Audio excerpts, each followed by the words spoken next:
सलग दुसऱ्या दिवशी राज्यात पावसाची तुफान बॅटिंग, नदी नाल्यांना पूर तर पाण्याची चिंता मिटली।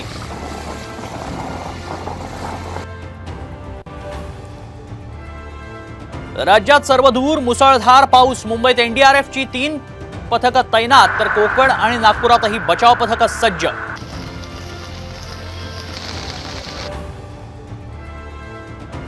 अतिवृष्टीमुळे नुकसान झालेल्या शेतीचा तातडीने पंचनामे करा, राज्य सरकारचे प्रशासनाला आदेश, शेतकऱ्यांना मोठा दिलासा मिळण्याची शक्यता।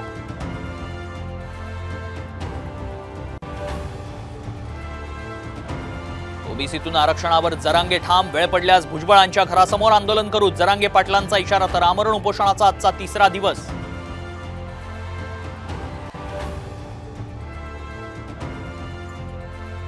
जुन्या पेन्शन योजनेबाबत कुठलाही विचार नाही, लोकसभेत सरकारचं लेखी उत्तर, राज्यासह देशभरातील कर्मचाऱ्यांची निराशा, विरोधकांचं मात्र टीकास्त्र।